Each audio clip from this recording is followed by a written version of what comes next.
আজকের ক্লাসে আমরা জানব ট্রানজিস্টরকে কিভাবে বিবর্ধক হিসাবে ব্যবহার করা যায়। তো এর প্রথমে আমাদেরকে জানতে হবে বিবর্ধক কি এবং বিবর্ধন কি, অর্থাৎ অ্যাম্প্লিফায়ার কি আর অ্যাম্প্লিফিকেশন কি। এখন বিবর্ধক হচ্ছে ইনপুটে অল্প মানের ভোল্টেজ দেওয়া হলো এবং আউটপুটে আমরা বেশি মানের যদি ভোল্টেজ পাই তাহলে সেই বর্তনীটি হচ্ছে বিবর্ধকের বর্তনী।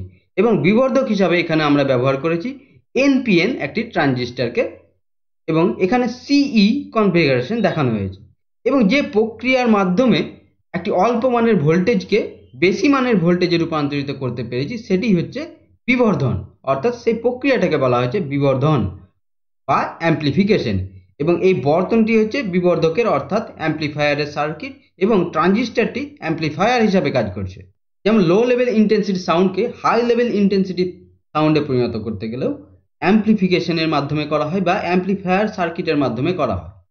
যেমন তোমরা দেখেছো যে মাইক্রোফোনের মাধ্যমে যখন কথা বলা হয় সেটি যখন লাউডস্পিকারের মাধ্যম দিয়ে বের হয়ে আসে সেটি খুব জোরে আওয়াজ হয়, অর্থাৎ মাইক্রোফোনে যে শব্দটি আসে সেটি হচ্ছে লো লেভেল ইন্টেন্সিটি সাউন্ড, এবং লাউডস্পিকারের মাধ্যম দিয়ে যে শব্দটি বের হয় সেটি হচ্ছে হাই লেভেল ইন্টেন্সিটি সাউন্ড।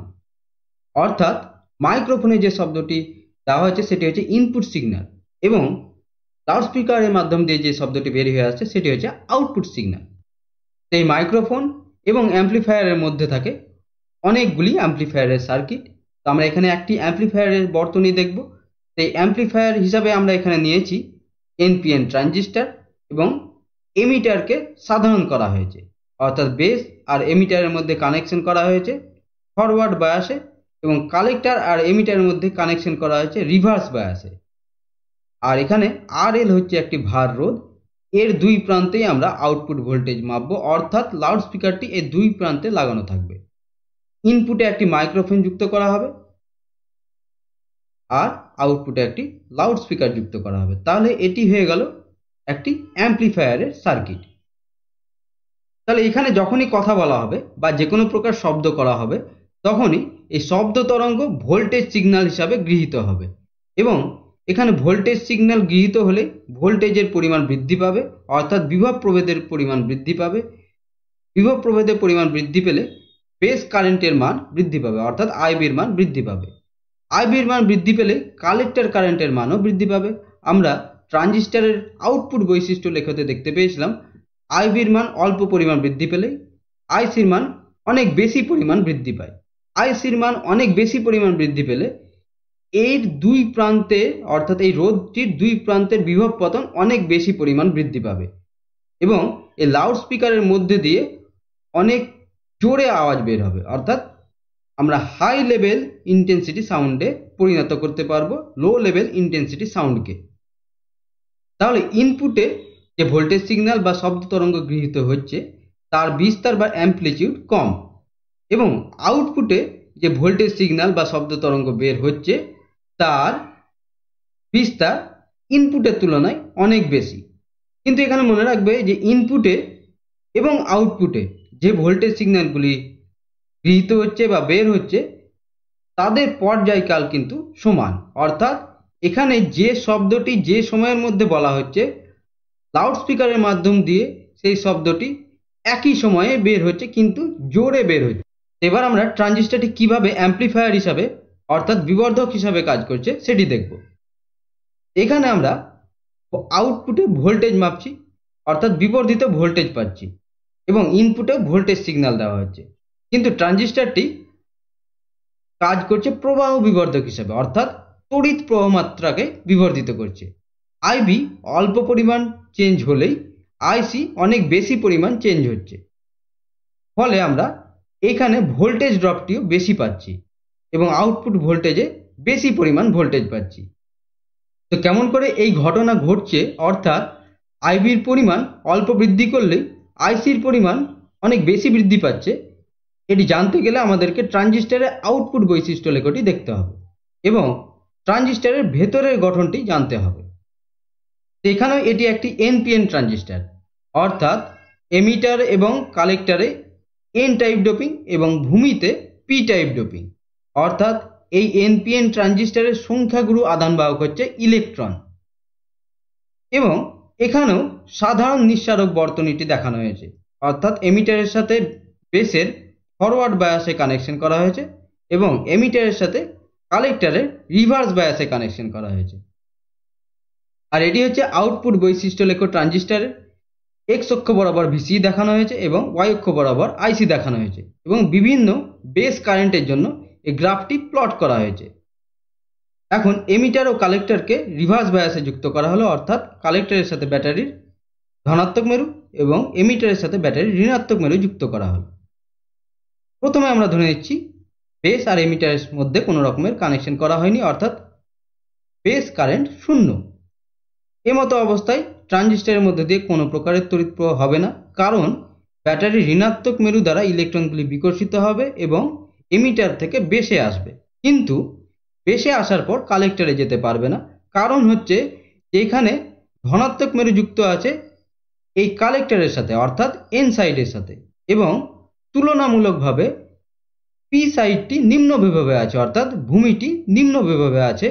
ফলে এই যে নিঃশেষিত অঞ্চল আছে, অর্থাৎ এই ভূমি এবং কালেক্টরের মধ্যে যে নিঃশেষিত অঞ্চলটি আছে তার চওড়া বৃদ্ধি পাবে এবং পোটেনশিয়াল ব্যারিয়ারের মানও বৃদ্ধি পাবে।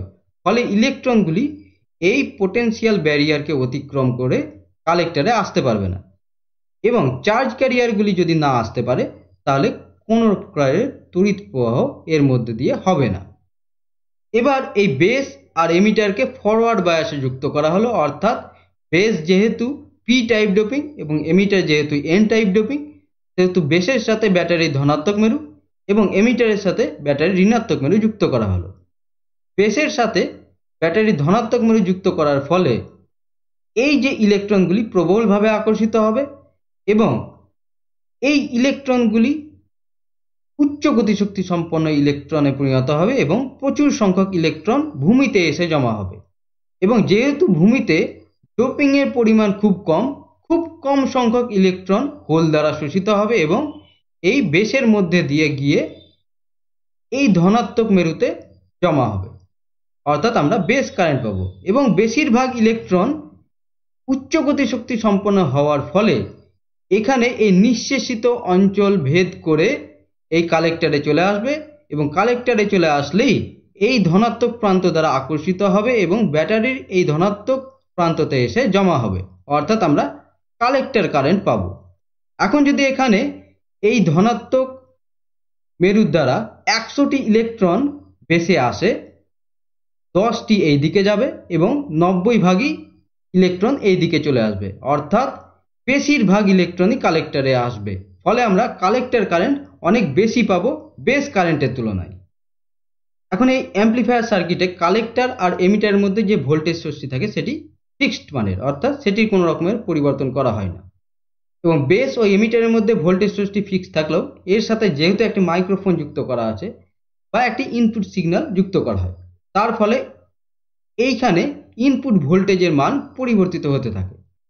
এখন আইবির মান 10 মাইক্রোঅ্যাম্পিয়ার থেকে যদি 20 মাইক্রোঅ্যাম্পিয়ার করা হয়, অর্থাৎ এখানে ভোল্টেজ বৃদ্ধি পাওয়ার ফলে যদি আইবির মান 10 থেকে 20 মাইক্রোঅ্যাম্পিয়ার হয়, তাহলে আইসির মান 1 মিলিঅ্যাম্পিয়ার থেকে 2 মিলিঅ্যাম্পিয়ার হয়ে যাবে। কারণ এখানে ভোল্টেজ বা বিভব প্রভেদ বৃদ্ধি পাওয়া মানে হচ্ছে বেসে উচ্চ বিভবের মান বৃদ্ধি পাওয়া। ফলে আগে যদি 100টি ইলেকট্রন ভূমিতে আসছিল, এখন সেটি যদি 200টি ইলেকট্রন আসে, তাহলে 10টির জায়গায় 20টি এই দিকে যাবে এবং 180টি এই দিকে যাবে। ফলে আইবির পরিমাণ 10 থেকে 20 অ্যাম্পিয়ার 20 মাইক্রোঅ্যাম্পিয়ার হলে আইসির পরিমাণ 1 মিলিঅ্যাম্পিয়ার থেকে 2 মিলিঅ্যাম্পিয়ারে বৃদ্ধি পাবে, অর্থাৎ আইবির পরিমাণ অল্প পরিমাণ বৃদ্ধি পাচ্ছে এবং আইসির পরিমাণ অনেক বেশি পরিমাণ বৃদ্ধি পাচ্ছে। এবার আমরা এই গ্রাফ থেকে আইবির পরিমাণ কতটা বৃদ্ধি পাচ্ছে এবং আইসির পরিমাণ কতটা বৃদ্ধি পাচ্ছে সেটি হিসাব করব। সেখানে নির্দিষ্ট পরিমাণ ভিসির জন্য প্রথমে আমরা ধরে নিচ্ছি আইবি 10 মাইক্রোঅ্যাম্পিয়ার ছিল এবং সেটিকে বৃদ্ধি করে 20 মাইক্রোঅ্যাম্পিয়ার করা হলো। তাহলে আইবি বৃদ্ধি পেল ডেল্টা আইবি সমান 20 মাইক্রোঅ্যাম্পিয়ার মাইনাস 10 মাইক্রোঅ্যাম্পিয়ার। তাহলে ডেল্টা আইবি সমান 10 মাইক্রোঅ্যাম্পিয়ার। আইবি যখন 10 মাইক্রোঅ্যাম্পিয়ার ছিল তখন আইসি ছিল 1 মিলিঅ্যাম্পিয়ার এবং আইবি যখন 20 মাইক্রোঅ্যাম্পিয়ার ছিল তখন আইসি ছিল 2 মিলিঅ্যাম্পিয়ার। তাহলে ডেল্টা আইসি অর্থাৎ কালেক্টর কারেন্টের পরিবর্তন 2 milli ampere minus 1 milli ampere. তাহলে ডেল্টা আইসি সমান 1 মিলি অ্যাম্পিয়ার, এটি মিলি অ্যাম্পিয়ারে আছে, মাইক্রো অ্যাম্পিয়ারে নিয়ে আসতে গেলে 1000 দিয়ে গুণ করতে হবে। তাহলে ডেল্টা আইসির পরিবর্তন হচ্ছে 1000 মাইক্রো অ্যাম্পিয়ার, অর্থাৎ আইবি বৃদ্ধি পেল 10 মাইক্রো অ্যাম্পিয়ার আর আইসি বৃদ্ধি পেল 1000 মাইক্রো অ্যাম্পিয়ার, অর্থাৎ এর থেকে 100 গুণ বেশি বৃদ্ধি পেল। এই যে 100 গুণ বেশি বৃদ্ধি পেল, এটি হচ্ছে প্রবাহ বিবর্ধন বা কারেন্ট অ্যাম্প্লিফিকেশন ফ্যাক্টর, যেটিকে লেখা হয় বিটা দিয়ে। তাহলে বিটা সমান হচ্ছে delta IC by delta IB সমান এই ক্ষেত্রে 1000 বাই 10 সমান 100, এবং ডেল্টা আইসি সমান লিখতে পারি বিটা ইন্টু ডেল্টা আইবি, অর্থাৎ আইসি বৃদ্ধি পাবে বিটা গুণ আইবির তুলনায়, অর্থাৎ আইবি বিটা গুণ আইসি বৃদ্ধি পাবে। তো এইভাবে ট্রানজিস্টর অ্যাম্প্লিফায়ার হিসাবে কাজ করে। এবার আমরা ম্যাথমেটিক্যালি প্রবাহ বিবর্ধন, ভোল্টেজ বিবর্ধন এবং ক্ষমতা বিবর্ধন কতটা হবে সেটি বের করব, আর বিভিন্ন কারেন্ট অ্যাম্প্লিফিকেশন ফ্যাক্টরগুলি দেখব। এটি হচ্ছে ট্রানজিস্টরের কমন এমিটারের সার্কিট।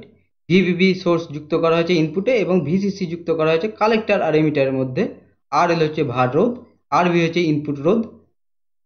তো এই ইনপুট সেকশনে আমরা কারশফের দ্বিতীয় সূত্র থেকে লিখতে পারি ভিভিবি সমান আইভি আর বি প্লাস ভিবিই।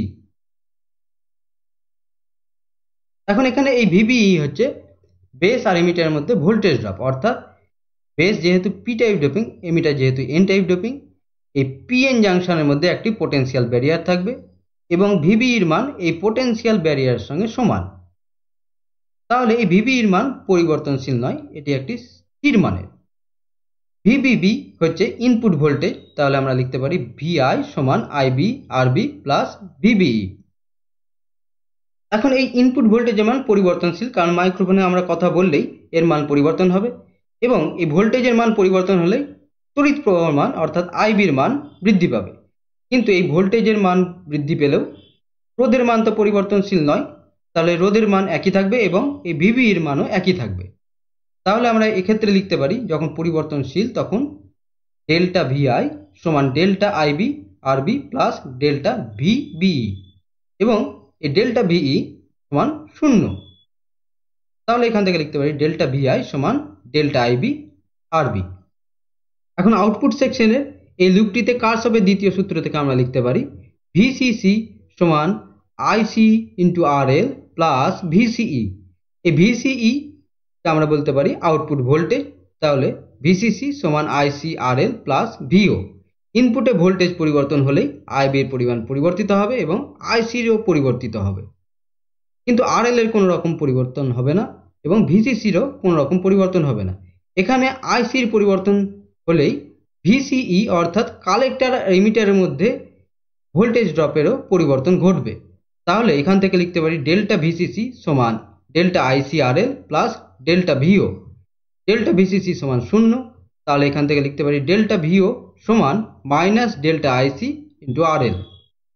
তাহলে ইনপুটে এই পরিমাণ ভোল্টেজ দিয়েছিলাম এবং আউটপুটে এই পরিমাণ ভোল্টেজ পেয়েছি। তাহলে ইনপুটের তুলনায় আউটপুটে যতটা পরিমাণ ভোল্টেজ পেয়েছি সেটিই হচ্ছে ভোল্টেজ বিবর্ধন বা ভোল্টেজ গেইন, সেটিকে এ ভি দিয়ে লেখা হয়, এবং এ ভি সমান delta VO by delta VI সমান আমরা এই মানগুলি বসিয়ে পাবো minus delta IC R L by delta IB RB. এই delta IC by delta IB সমান আমরা পেয়েছিলাম কারেন্ট অ্যাম্প্লিফিকেশন ফ্যাক্টর, যেটাকে আমরা বিটা দিয়ে লিখেছিলাম। বিটা সমান ছিল delta IC by delta IB. তাহলে ভোল্টেজ গেইন বা ভোল্টেজ বিবর্ধন এভি সমান পেলাম minus beta R L by RB. এখান থেকে আমরা ক্ষমতা বিবর্ধনের মানও বের করতে পারি। তো ক্ষমতা বিবর্ধন সমান হবে delta PO by delta PI, অর্থাৎ আউটপুটে ব্যয়িত ক্ষমতার মান বাই ইনপুটে ব্যয়িত ক্ষমতার মান। তো ডেল্টা পিও সমান হচ্ছে delta VO into delta IC, আর ডেল্টা পিআই সমান হচ্ছে delta VI into delta IB. এই delta IC by delta IB হচ্ছে বিটা আর এটা হচ্ছে ভোল্টেজ গেন। তাহলে ক্ষমতা বিবর্ধন সমান হচ্ছে প্রবাহ বিবর্ধন গুণিত ভোল্টেজ বিবর্ধন, বিটা ইন্টু এভি। মানগুলি যদি বসাই তাহলে পাবো বিটা গুণিত minus beta R L by RB সমান minus beta square R L by RB. এখানে তোমরা দেখতে পাচ্ছ যে মাইনাস এসছে, এখানেও মাইনাস এসছে। তার মানে হচ্ছে যে ইনপুট সিগন্যালের সঙ্গে আউটপুট সিগন্যালের দশা পার্থক্য হচ্ছে 180 ডিগ্রি, এবং এই সমীকরণগুলি থেকে পরীক্ষাতে অঙ্ক আসে। এবার আমরা প্রবাহ মাত্রা বিবর্ধন গুণকগুলি সম্বন্ধে জানব। ট্রানজিস্টরের বিভিন্ন তড়িৎদ্বারের মধ্যে দিয়ে প্রবাহ মাত্রাগুলির সম্পর্ক হলো আই সমান আইবি প্লাস আইসি। যদি প্রবাহমাত্রা স্থির থাকে, অর্থাৎ ভোল্টেজ সোর্সগুলির মান যদি স্থির থাকে, তাহলে প্রবাহমাত্রাও স্থির থাকবে। সেক্ষেত্রে গুণকগুলিকে ডিসি বিবর্ধন গুণক বলা হয়। এবং কমন এমিটারের ক্ষেত্রে ইনপুট কারেন্ট হচ্ছে আইবি, আউটপুট কারেন্ট হচ্ছে আইসি।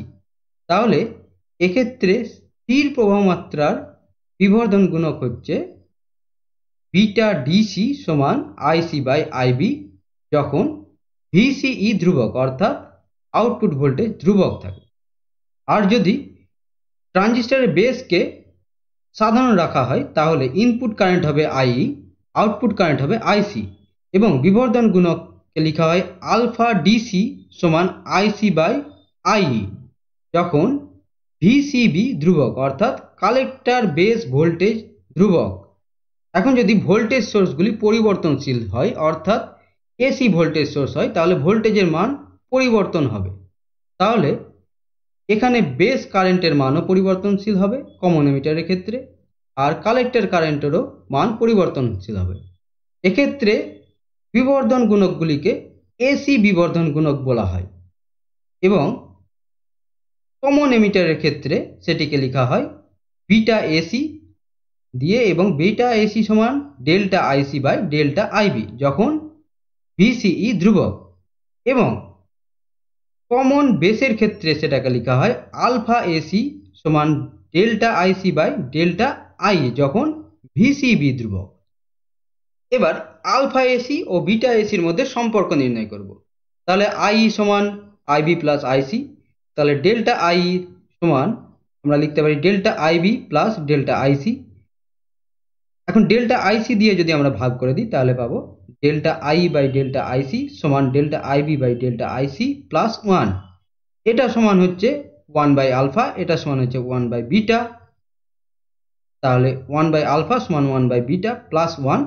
এখান থেকে লিখতে পারি আলফা সমান বিটা বাই বিটা প্লাস 1, এবং এখান থেকে লেখা যায় বিটা সমান alpha by 1 minus alpha. Alpha DC এবং বিটা ডিসি দিয়ে একই রকম সম্পর্ক পাবো, এবং এই সম্পর্কগুলি দিয়ে মূলত পরীক্ষার সময় অঙ্কগুলি আসে। তো আজকে এই পর্যন্তই।